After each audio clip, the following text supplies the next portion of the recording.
যারা গাছপ্রেমী, যারা গাছ পছন্দ করেন, ঠিক আছে, তবে ঢাকার বাইরে কোথাও যেতে পারতেছে না, এখন একটা মোক্ষম সুযোগ। যে সিনটা চলতেছে ভিডিও, বৃষ্টি সিজন, বৃষ্টি রোদ আবহাওয়া, এই সিজনে আপনি যদি ঢাকা ন্যাশনাল পার্ক, জাতীয় চিড়িয়াখানায় আসেন, এর সাথেই বোটানিক্যাল গার্ডেন, এখানে আপনার কয়েক হাজার প্রজাতির গাছ এখানে আছে। তো যারা গাছ প্রেমী আছেন, ফুল প্রেমী আছেন, হিজল গাছের সাথে এটা অসাধারণ। এই যে দেখাই, এই যে একটা কোকিল আছে, এই যে আমার হাতের বরাবর, ডাকতেছে না, বাট অসাধারণ প্রকৃতি। ঢাকার কাছে এরকম সুন্দর প্রকৃতি, মানে এই গরমের পরে যে এত সুন্দর একটা প্রকৃতির মাঝে আপনি হারাই যাবেন, মনে হইব আপনি কোনো গহীন জঙ্গলে আছেন। যদি বন্ধু বান্ধব নিয়ে এখানে আসেন, অসাধারণ একটা ভিউ, অসাধারণ। মিরপুর জাতীয় চিড়িয়াখানার পাশেই বোটানিক্যাল যে গার্ডেনটা, এই গার্ডেনটা যারা গাছপ্রেমী আছে, যারা বৃক্ষপ্রেমী, তাদের জন্য একটা অসাধারণ প্লেস। এখানে অনেক অনেক রকম গাছ আছে। তাছাড়া যারা প্রকৃতি ভালোবাসে, তাদের জন্য আরও বেশি সুন্দর একটা জায়গা।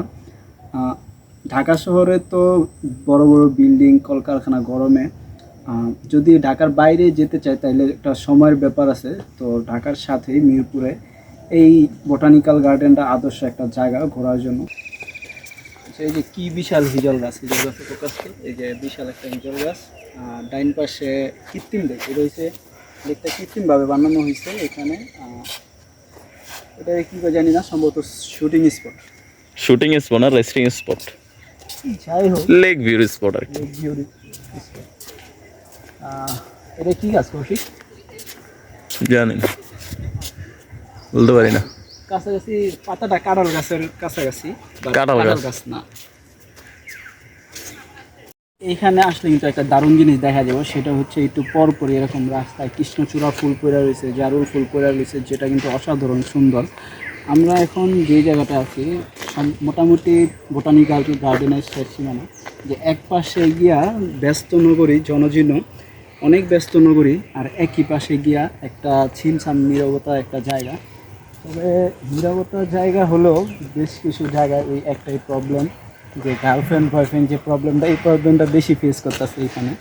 তো এই যে প্রবলেমটা না থাকতো না, এই প্রবলেমটা ওই যে দেখার প্রয়োজন নেই।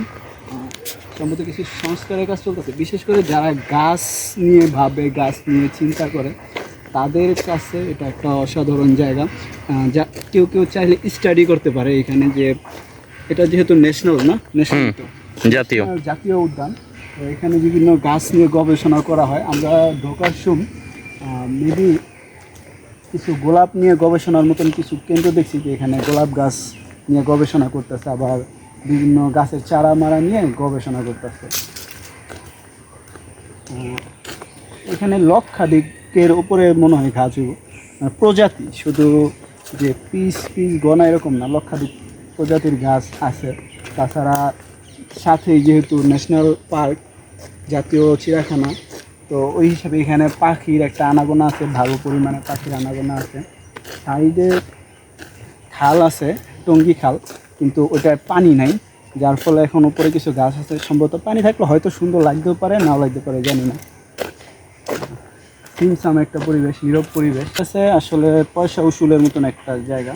যেহেতু সারাদিন গাড়ির হরেন, অটোর হরেন, প্যাপো, তো এখানে আইসা পাখির যে সাউন্ড, যে পাখির যে কিচিরমিচির শব্দ, একটু পরপর কোকিল ডাকতেছে, একটু পরপর টিয়া পাখি ডাকতেছে, মাথার উপরে তার পাখি উড়ে যেতেছে, এটা কিন্তু একটা অসাধারণ অভিজ্ঞতা।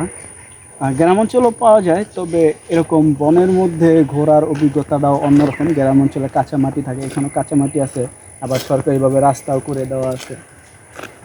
বিভিন্ন প্রজাতির গাছ দেখা যায়, যেগুলো আমরা সচরাচর দেখি না, বা অনেকের নামও জানি না, বাহিরের বিদেশি গাছ।